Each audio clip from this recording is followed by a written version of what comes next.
collaboration, Sonic Network number 13, which is being shown at Gallery 9 in Sydney, is it started initially at Austral Avenue in 2006. I had a show there with Sonic Network number 2, and for one of the weekends Brian set up sound gear and worked with Super Collider in conjunction with the painting. And at that point, when Brian set up the sound installation, it really changed the way that I looked at the work. It was almost like there was a fusion between the sound and the painting, and the two merged together, and it felt like the room was going to sort of lift off the ground. But and it was a very exciting moment. It was a point where I just felt like, with my painting, it seemed almost sort of without the sound. It felt, after the sound finished, when we did that collaboration, it felt like the painting was missing another element. And that was the initial collaboration that we had. Yeah, it's a good sign when it starts off like that, isn't it? Yeah, no, it was really amazing. Let's fast forward, and what are we looking at here? This particular painting is Sonic Network number 13, the 13th in this series, 4 panel paintings. And then basically with these paintings, they're composed with an algorithm which is based on these compositional intervals which relate to a grid. And there's 8 points that are on each canvas. And it's a structure that I can work from, which which kind of relates to symmetry, but means the work I can actually improvise in the creation of the paintings. And so in that sense, the paintings are totally structured and spontaneous at the same time.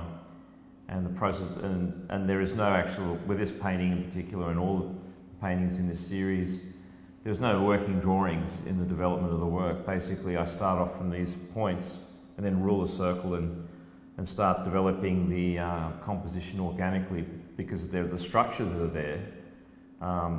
The work will always be resolved. So there's a system there which is very similar to music, and the drawing which I use, which has these intervals, resembles a musical score.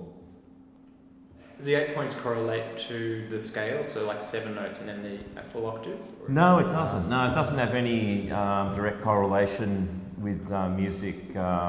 Standard music theory or anything. No, like it's more conceptual. In relation to the sound that goes with the Sonic Network 13 and all the other Sonic Network paintings, there are 2 main elements to draw from it. And first is deriving the pictures of the sine waves, which I use to create the soundscape. The pictures are derived from the colours that are used in the painting. So of course, with different paintings, different colours, you have different frequencies. And how that works is quite simple. If you have, for example, a pure red, you can find out very easily what the frequency of light is for that colour. And then to get to the audio spectrum, all you need to do is divide by 2, which is the same as going down octaves, until you get into the audio spectrum. So it is representational, because light's electromagnetic radiation and sound is moving air, but that's how you actually relate the colours directly to a frequency in sound. Then you have about 8 octaves to play with within the audio spectrum for each colour. So that's how I get my scale, if you like. A musical scale comes direct from the colours, and also the frequencies change a little bit in relation to the gradation of colour across the canvas. Then we start off with sine waves, which of course is the circular waveform, which directly reflects the circular forms on here. And from that I develop different kinds of sounds which relate more to the structures that are on each different painting.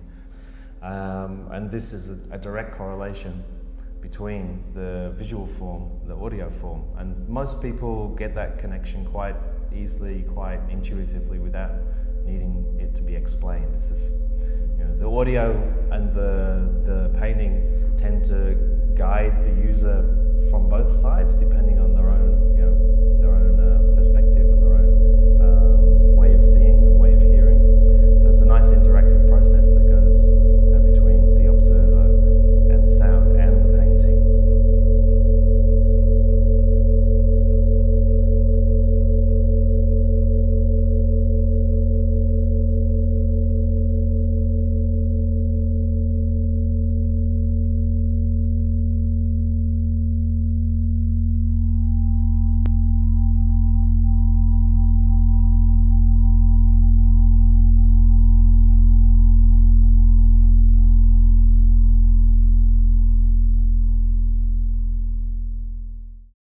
terms of the painting itself, the way it's sort of seen in contemporary art is relating to op type painting, which it's very much a departure from, because with a lot of that op work from the 60s, the paintings were framed within the canvas and almost it was a window. These are expansive and encompass the space outside of the wall, and I see them as being a fragment of infinity. And it's really very much a representation of this zone between vision and sound that we can feel but we can't see it. Also, there's a socio-political dimension to the work as well, in the sense that it's about creating a contemplative space from the viewer, and the viewer's interpretation of the work becomes the work. So it's not purely just sort of patterns and rhythm and design, and there is sort of this element that is very conscious in my mind, which is there embedded in the work. It's important to address the sound in that it's a generative sound piece, which means it's written using software or audio software synthesis.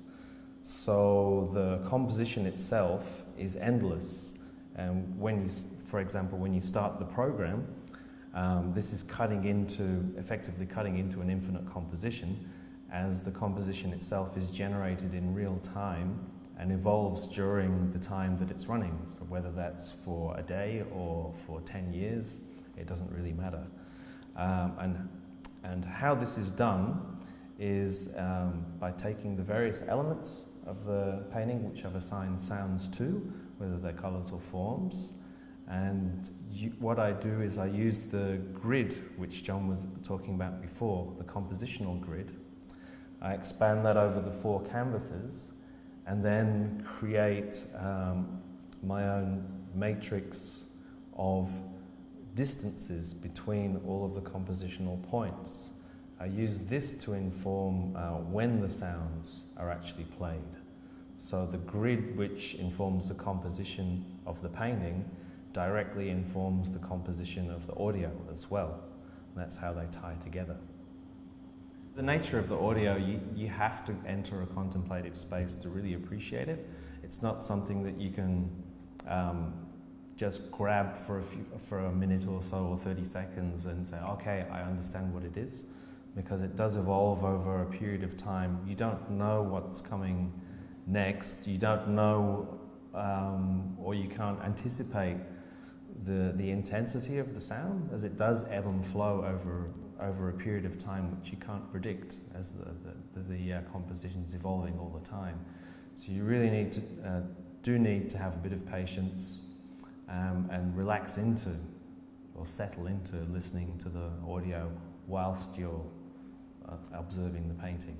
When I was looking at it on the way here, I was thinking perhaps we could talk a little bit about, is this, a graphic score? But it feels very much like there's a conversation between the two from the very beginning. So it's kind of like this organic space. And you've both talked about infinity, separately. As in this being a cropped version of infinity, your sound being an infinite landscape. So it's not you're picking up on some inner truth out there, which is, can be like pinpointed, but there's just like a kind of general wash of infinity or something. Cutting into the continuum, yeah.